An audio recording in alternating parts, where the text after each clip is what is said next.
Welcome to VVB9 news. Warangal జిల్లా హనుమకొండ తీజ్ ఉత్సవాలు చివరి రోజు.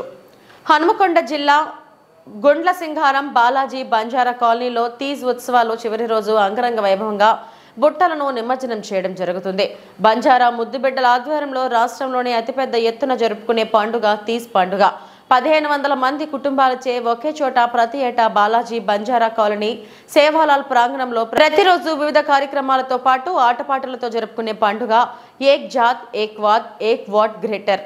వరంగల్లోని బాలాజీ బంజారా కాలనీ బంజారా కుటుంబాలు ఒకే వేదికపై మన సంస్కృతి సాంప్రదాయాలను విశ్వవ్యాప్తం చేస్తూ రాష్ట్ర స్థాయి జాతీయ స్థాయిలో గోర్ బంజారా పవిత్ర పండుగ తేజ్ ఉత్సవాల కమిటీ కార్పొరేటర్ లాహోడియా రవి నాయక్ ఆధ్వర్యంలో నిర్వహించడం జరిగింది.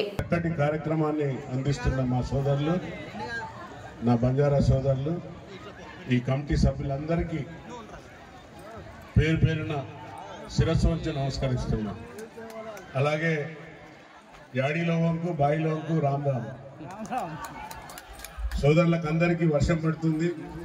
మంచి ఆశీర్వాదంతో సేవలు సమృద్ధిగా పండి నా తండాలలో ఉన్న సోదరులందరూ కూడా చక్కగా తమ వ్యవసాయం పైన దృష్టి సారిస్తారు. కాబట్టి బంజారాలు అంటేనే ప్రకృతిని ప్రేమిస్తారు, కష్టపోతులు, వారికి మనసు చాలా ప్రేమించే గుణం తప్ప ద్వేషించే గుణం లేదు.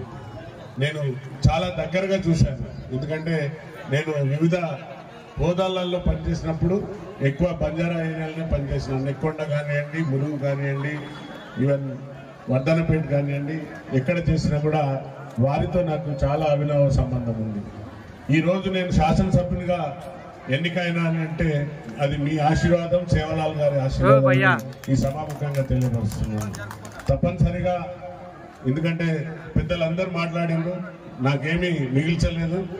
మా ప్రొఫెసర్ గారు సీతారాం అన్న ఇద్దరం చాలా మిత్రులాగా, ఒక కుటుంబం, ఫ్యామిలీ లాగా. వారి ఇంటికి నేను పోయేది, మా ఇంటికి వారి ఫ్యామిలీతో వచ్చేది. సో వారితో ఉన్న సంబంధంతో వారిని మొత్తం వివరించమని చెప్పినాను. అసలు బంజారా అంటే ఏంటిది అనేది చాలా ఇంపార్టెంట్. వారి లైఫ్ స్టైల్ ఎట్లుంటుంది చెప్పమని చెప్తే వివరంగా చెప్పిండు. అలాగే నేను, డాక్టర్ రామచంద్ర నాయక్ గారు, తర్వాత మా విప్ మురళీ నాయక్ గారు, ఇంకా మిగతా ఎమ్మెల్యేలు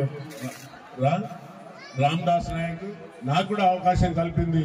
ఆ రోజు సేవాలాల్ యొక్క పుట్టినరోజు సందర్భంగా క్యాలెండర్ ఆవిష్కరించి ఇదే విషయాన్ని అడిగినాం. అన్న ఇది ఈ పండుగ చాలా ఇంపార్టెంట్, గౌరవ ముఖ్యమంత్రి గారిని కోరినాం. దీన్ని కూడా సెలవు దినం ప్రకటించాలంటే వారు ఒక్కటే మాట ఇచ్చారు. ఏమంటే ఫస్ట్ ఏ డే మీరు ఈ యొక్క తీజ్ ఉత్సవాలు చేస్తారు ప్లస్ సేవలాలు చేస్తారు, మీరు ఒక డేట్ నిర్ణయం తీసుకోండి. తప్పనిసరిగా మీరు చెప్పినట్టుగా ఇది ప్రభుత్వ పండుగగా గుర్తించి సెలవు ప్రకటించే విధంగా మీరందరూ రిప్రజెంటేషన్ ఇస్తే దాన్ని ముందుకు తీసుకెళ్తాను. అలాగే పెద్ద కోరిండు మా సింగిలాల్ భాయ్, అది 10,000 అవుతుందంట ఖర్చు ఒక డ్రెస్ తయారు చేయడానికి. మరి బతుకమ్మ చీర మీకు ఎంత కష్టమో తెలుసు. బతుకమ్మ చీరకు వీటికి కంపేర్ చేస్తే ఎంత ఖర్చు అవుతుందో తెలుసు.